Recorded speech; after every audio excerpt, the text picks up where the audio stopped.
What's up, everybody? Appliance Guy Picker here, sitting in my driveway. Just got finished with work and want to do another video. And this video is going to be about writing out your business plan.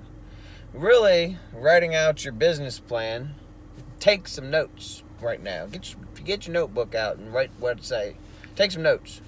Writing out a business plan is basically writing out your vision for your company. What's your vision? What your goals and dreams and what you really want to see happen in this company from this point forward. Now, with that being said, keep it simple. Don't if your business plan is 20 pages long, that's overwhelming. Keep it simple. Make a 1 or 2 page business plan. A couple pages. But basically what you're doing is writing out your business, your vision for your business. We'll call it a business overview. That's what a business plan is. So an overview of what your business is going to be. And there's many things that incorporate that. The who. Who are you trying to cater to? Who are you trying to service? Are you trying to service high-end customers? Are you trying to service everyday Joe Schmoes?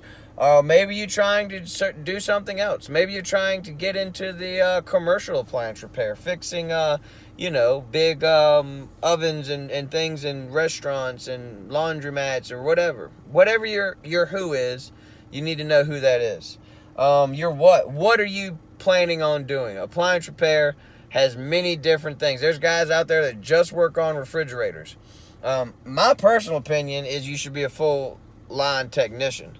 That's what people want. That's what people expect when they're hiring somebody. I only work on refrigerator stuff. I work on everything. If it's an appliance, I work on it. I don't work on all brands, but I work on all appliances. And that includes washers, dryers, fridges, ranges, cooktops, dishwashers, built-in ice makers, trash compactors, garbage disposals, microwaves. Just name 10. 10 things in a customer's house that you can work on. So that's your what. Where. What's your where? Where are you going to service? What's your limit? How far from your shop or your house or your whatever, your where? How far are you willing to go? What zip codes are you willing to cover? I cover from my house about 30 to 40 minutes in any direction from my house. So that's my where. I have zip codes, and if they're not in my zip code, I don't service that area. But I'll come out for a little bit extra. Won't you? So that's your where. When? What are you going to be your hours? When are you going to work? What are your business hours? Are you going to work weekends? Don't suggest it. I don't recommend working weekends, because once you start, let's say old girl calls you and says, "Oh, I got a busy week this week. The only time I can come out is Saturday, and you think you'd come meet me?" Let's say you don't normally work on Saturday. You go out there for old girl and you do it. You get her stuff fixed. Guess who's going to remember that a year from now? "Oh, well, you came last time on a Saturday. Remember last time?" Don't even start it. "Sorry, man, we're closed on Saturdays and Sundays." That's my motto. I don't care if you're my friend. Well, maybe if you're my friend, I'll come over on a Saturday. But, yeah, so what's your when? You got the who, you got the what, you got the where, you got the when. When are you gonna work? When are you gonna take off? What time are you gonna start in the morning? You can be at your first call at 7. You can be at your last call between 5 and 7. You can start at 8, you can start at 9, you can start at 10. It's up to you. It's your business. What's your when? When are you going to work? You going to take weekends off? How? And the hows really incorporates a lot of your business plan. How do you see your service? Because that's what you're doing. You're selling yourself. You're selling the services that you provide. You, as a service technician, you are selling yourself. The part is just part of the service. You're selling you. How are you going to facilitate the customer's needs? What is your procedures? How are you going to get it done? Are you just going to go out there and hope for the best and expect the worst? If that's your business plan, guess what your business plan is going to do? And a little tip, a little info for you. Most businesses do not succeed. And one of the number one reasons that most businesses do not succeed is they do not have a proper business plan. So write out your vision, write out your business plan. So we got the who, what, where, when, how. Next, we're going to go to setting objectives and goals. And this can be a really fun part of your business plan. Because when you're setting your objectives and goals, you can aim for the sky. You can set huge goals, but there's different categories of goals you're going to be setting. You're going to start some short-term goals. What do you want to see your business do in the next year? Let's say I'll share with you one of mine. One of my goals for this year is to make at least $15,000 more than I did last year. So whatever I made in 2017, I want to take home $15,000 more than I did last year. That's a 12-month goal. Then you have what I would call a midterm goal. This is like your 2 to 3, maybe 4, maybe 5-year goal. Let's say 5 years, 3 to 5 years. Where do you see your business being in 3 to 5 years? Do you want to add some employees? Do you want to put some more trucks on the road? Do you want to hire a secretary? Do you want to maybe get into maybe in 5 years have your own shop? That's not part of my vision, but I've thought about it. I've considered it. Maybe that's your 5 year. In 5 years, I want to have my own shop, be running the shop and having my own techs on the streets. I don't know. You got to come up with this stuff. I'm not going to come up with your vision for you. And then lastly, your long-term goals, your 10-year goals, your 20-year goals, your 30-year goals. Hopefully, if you're my age, your 30-year goal is to be retired and to be running TK's garbage disposal installation business that I talked about before. You probably didn't watch that video, did you? But yeah, what are your goals? Goal ideas. Here's some ideas for your goals. Financial goals. Employee growth. Stock growth. Grow your stock on your trucks. Your stock should constantly be growing and evolving. Everything in your business should constantly evolve. If your business is not evolving, and hopefully you understand what I'm talking about. I'm not talking about changing from a man to a monkey. I'm talking about your business evolving and growing and changing into a more fine-tuned machine. So, goal ideas: financial, employee growth, stock growth. Your stock should be growing. When I say stock, I mean what you keep on your truck. If you're still stocking the same stuff from last year that you stocked the year before, guess what? Or this year that you stocked the year before, guess what? You're going to have some calls that you don't have all the parts you need. Your stock should be growing and evolving. Customer growth, that's a big one. How big do you want to get? How many customers is too many? And how does your employee growth need to coincide? Make sure your employee growth and your customer growth coincide. Because if you get too many employees and not enough customers, that's not good. If you get too many customers and not enough employees, that's not good. So these things need to coincide. That's why you need to have a business plan. That's why you need to sketch all these things out. All right, well, if I got 3 techs on the road running 6 calls a day, netting this, blah, blah, blah, blah, crunch the numbers, you know what I'm saying? Yeah. I sound smart, but I got most of this stuff off of YouTube videos. But hey, that's it. You just gotta learn. So next, so you've got your vision written out. You've got some goals. You got some objectives. Now you need to do a vision for or a thought process of what is going to set me and my business apart from the from the competition. What's going to set me apart from the competition? Is it going to be your customer service? I hope so. Is it going to be your range of service? Just you do everything. That's what I kind of do. I do everything. That's something that set me apart. Oh, these guys down the street don't work on LG and Samsung. I do. They don't work on LG or Samsung refrigerators or dishwashers because they're used to working on 20-year-old Whirlpools, I work on them. Okay, so what's your range of service? These are all things that set you apart from the competition. Are you going to offer 24-hour emergency service? That's not really a big thing in appliance repair. I know some people that offer it, but there's more money. I don't do it. I'm not going to do it. That's something you can offer. Are you going to offer warranties on your labor and your service call? I offer a warranty with every single service call and labor. When I leave your house, you can be assured that for the next whatever time I tell you, actually it's whatever the part. My service call and labor typically coincide with the part. So if the part has a 1-year warranty, so does my service call and labor. That's just how I do it. Freebies.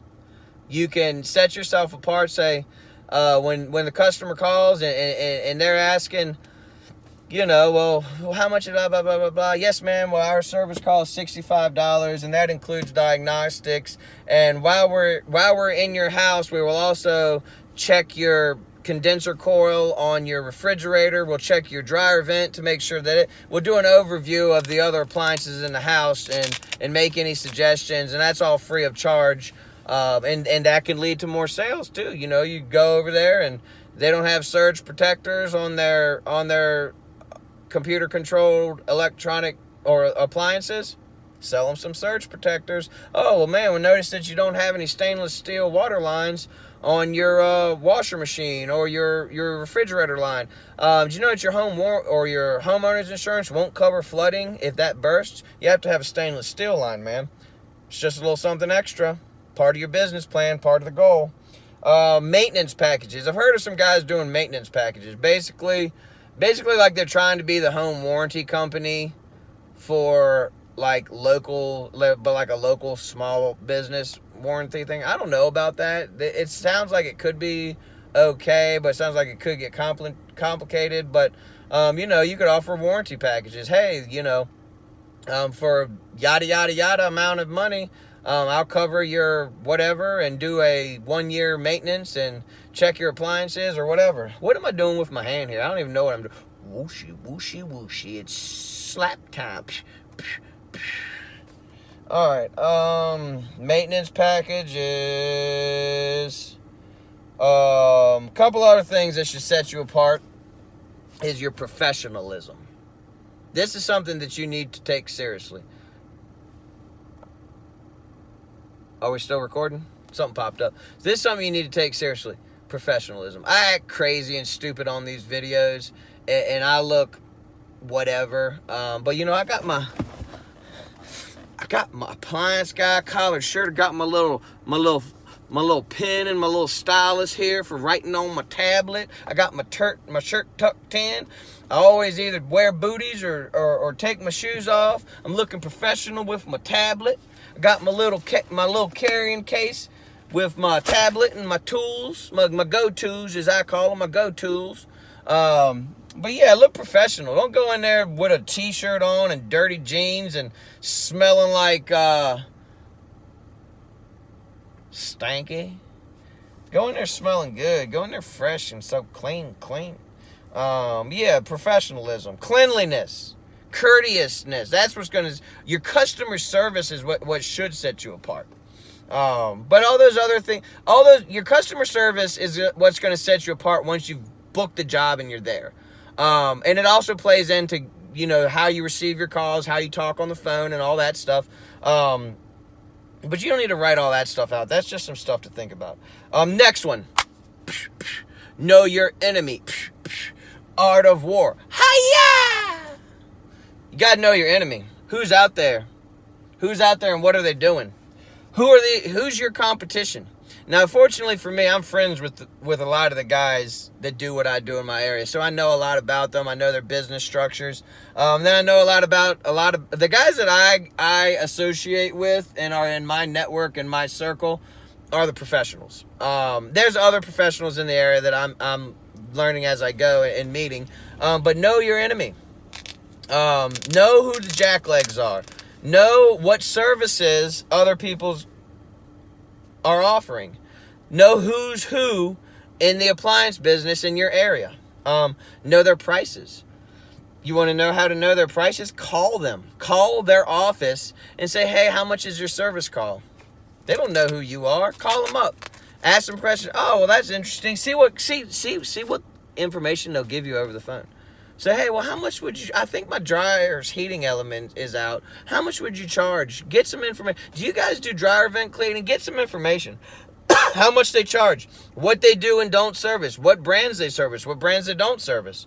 What forms of marketing are they using? What forms of marketing is your competitors using? Are they doing Facebook? Are they doing their own websites? Are they doing some other stuff? What are they doing? Go on Google and type in your competitors' names. Go on there and put Joe Blow Appliance. See what Joe Blow's doing, because Joe Blow might have some good ideas. Who knows? Steal their ideas. What marketing are they using? What other services or promotions are they offering? I've seen a guy, and it's actually a really good idea. I might steal this. He runs a lot of dryer maintenance stuff. Dryer vent cleaning, dryer ins and out cleaning, just maintenance packages for dryers. And I've also seen some people run like some coupons in the paper and on Facebook where you get 10% off your total bill. Hey, good idea, buddy. So what is the average owner making a year per job, etc.? I'm not sure if you can get this information without actually talking to them, but I know what a lot of the guys in my area are making a year just because I'm friends with them. I know one guy that's making bank, and when I say bank, he's a one-man operation. I don't know what he's doing, but I need to do a little spying on him. He's a good technician too, but he's making bank. And don't hate your competition. Be nice to them, but know them. What are they certified in? The who's who in certifications. That's important to know, because when you know the who's who in certifications, you can network with those people. I got an LG guy. I got a Samsung guy. I got a Whirlpool guy. I got a GE guy. All certified technicians. They have tech support. So guess what? When you're cool with them and they're cool with you, you call them with, man, I'm not sure, man. Let me hit up the tech line, or let me see if there's a service bulletin on that, and they'll hook you up. They're not your enemies. They're your competition, but not your enemies. Be nice to them. Take them out for a beer. Be nice to them. I got. Here's another little thing about competition. I got my competition coming out and helping me on jobs. I don't know everything. I'm just now learning the LG dishwashers and the Samsung dishwashers, because when I was trained up, the guy that I worked with, he's a real good technician, but he didn't work on that stuff. But there's other guys that have, and I've networked with these guys, and now that I'll give them a job. I'll give them a motor pump assembly on an LG. They get all the profit. Half the times they don't even want to get paid. They're just happy to help somebody out.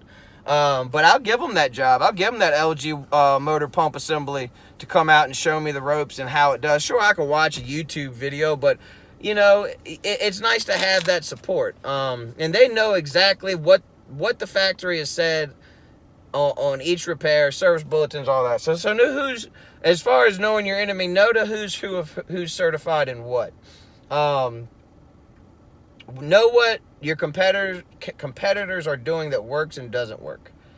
That's self-explanatory. What new or upcoming tech or trends are coming out involving appliances? This has to do with knowing your enemy, but knowing more your market in your area. Know the appliance industry as a whole. Know what's coming out. Know the new trends, the new tech, the new things, the new computer controlled stuff that's coming out that does something cool, that sends you a grocery list to your cell phone or whatever. I heard about that. I haven't seen that. Parts. Last. Know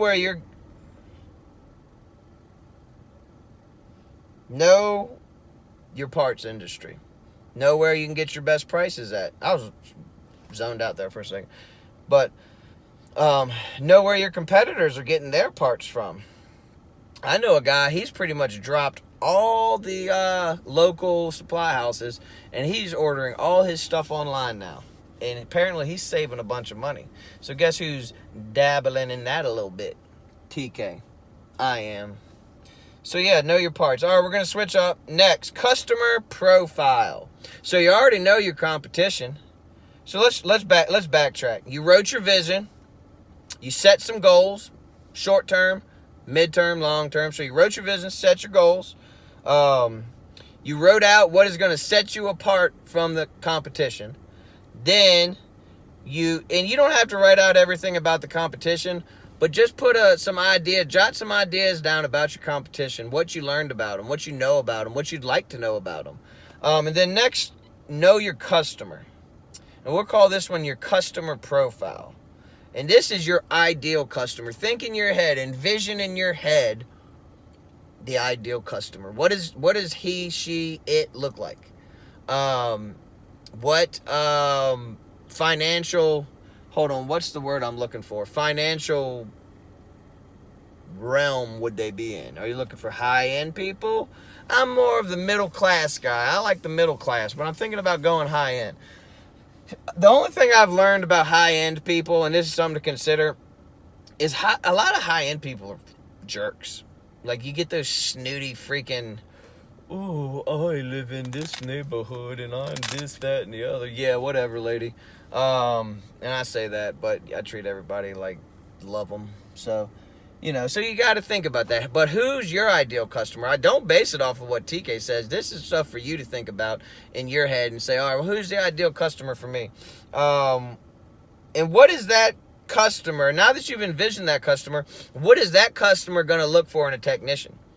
Because it's going to vary from customer to customer. If you're going high end, they're going to look for A1 plus professionalism, timeliness, courteousness. They're not gonna bitch as much typically about maybe a more expensive repair. Where is their geographical area? Where are these people, the customers that you're envisioning that would be good for you? Where in your where that you've mapped out, where are they located? What zip codes are they mostly in?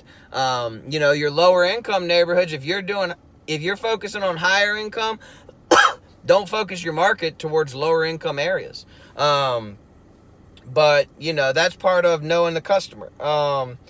What they are buying. What are these customers that you're interested in servicing buying? What are they more than likely going to the store and getting when they buy an appliance? Are they getting Samsungs, LGs, Wolfs, Vikings, Thermadors, Whirlpools? Know what they're buying.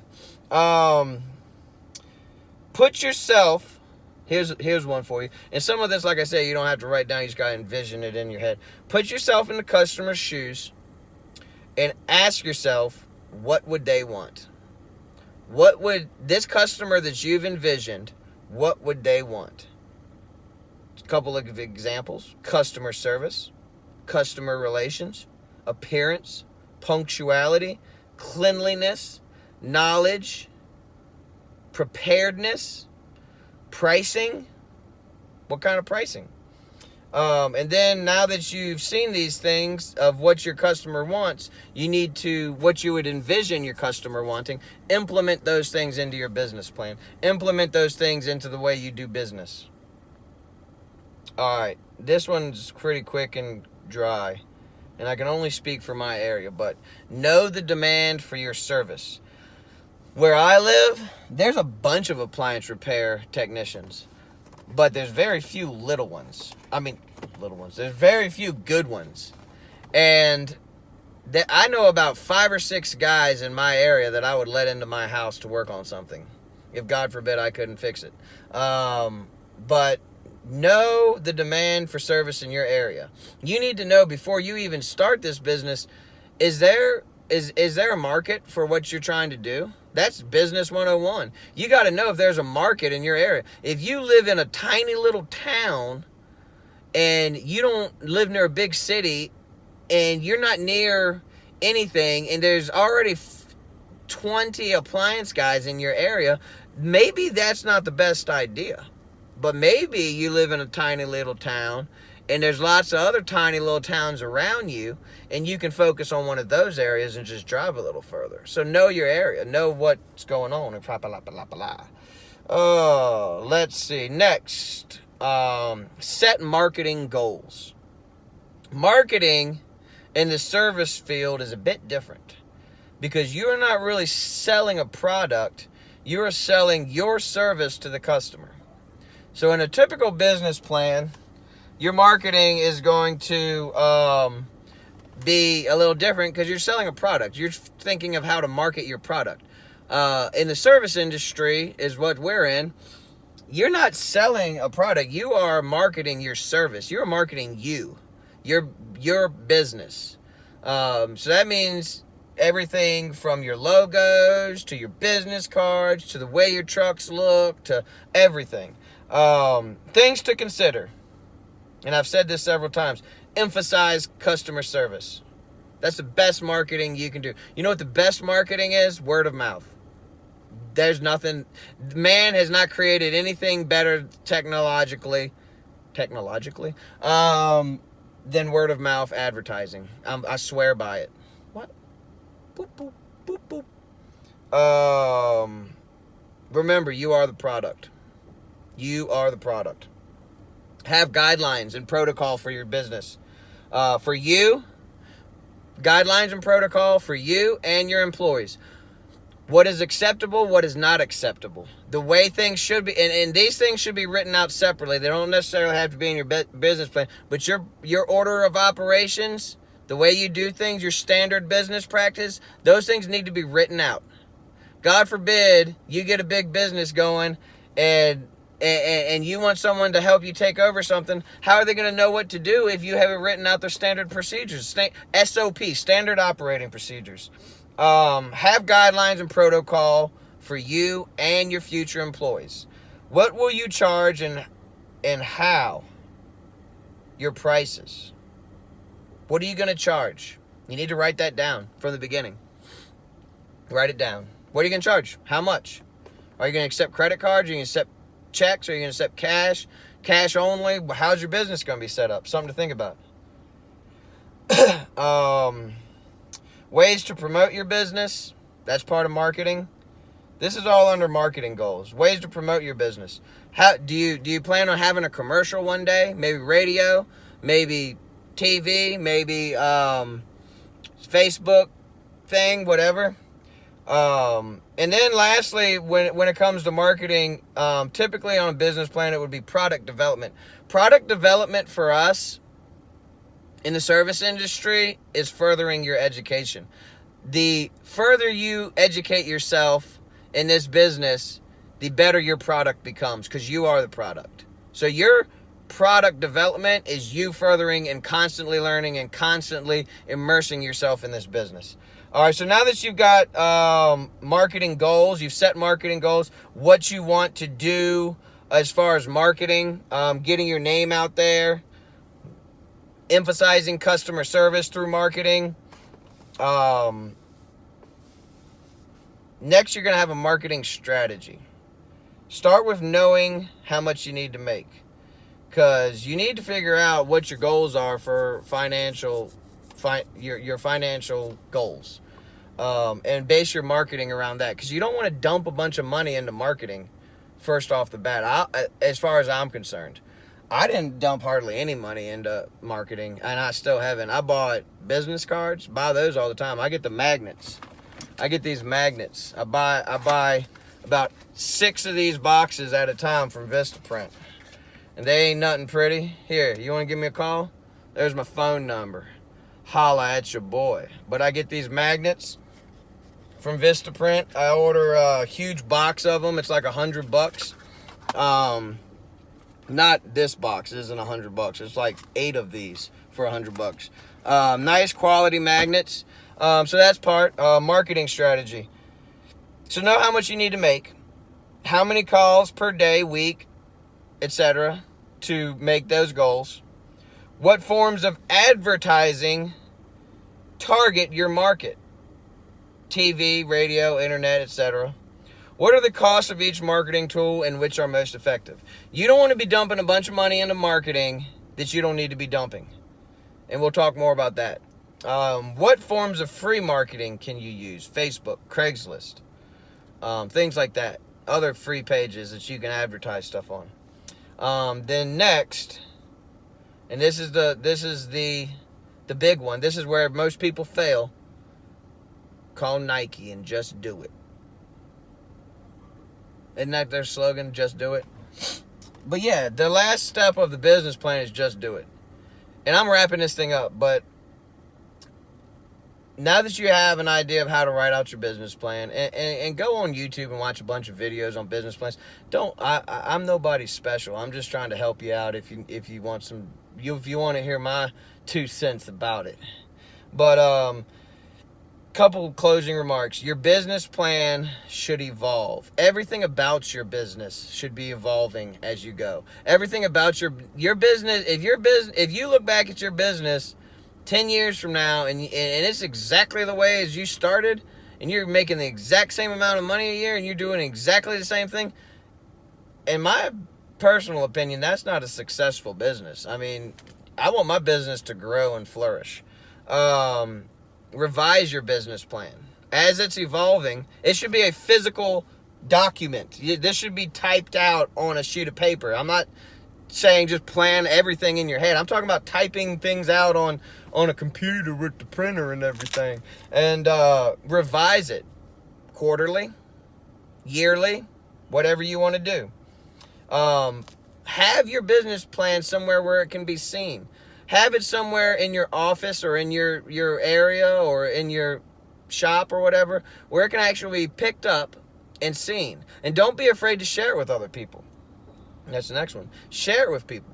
Let other people that you know see your business plan. And I would probably lean towards people you trust. Don't just go out there and ask Joe Blow Schmo. Don't ask Jackleg Joe that you just did research on that doesn't know spit from apple butter or tea from coffee to take a look at your business plan. You're like, oh man, this thing look good. I might go do the daggone thing right there for me, man. Yeah, share it with others. And then just keep revising it. Keep changing it. Keep improving it. Keep making it better. But keep it simple. You know, I said a lot of information in these 33 minutes, but keep it simple. You can always add to it. You can always take away from it. But your original business plan should be 1 to 2 pages long. So real quick overview of what we talked about. Write out your vision. Set goals. Know what sets you apart from your competition. Know the market and know your competition. Know your customer. Know the customer you want. Know the demand for your service in your area. Set marketing goals. Have a marketing strategy. And then do it. Do it. Now, there's a lot of more stuff involved with starting an appliance repair business. We'll talk about that in another video. What you need, what you don't need, what you have to have, what you don't have to have. But this is just a video on writing your business plan. And you know what? If you write out your business plan and you look at it and you say, hey, this isn't going to work, then you need to change stuff. You need to do more research. You need to think more. You need to switch up the game. That's what it's all about, switching up the game. So, my plumber's supposed to be here and he's not here. Where are you, plumber? That's it. Like it, comment, subscribe it. If you have a question, ask it. If you want to hit me on Facebook, The Appliance Guy LLC, Richmond, Virginia. Hit me up. Let's get together. Let's chat. But go out there and do it. You can do it. I believe in you. God bless you.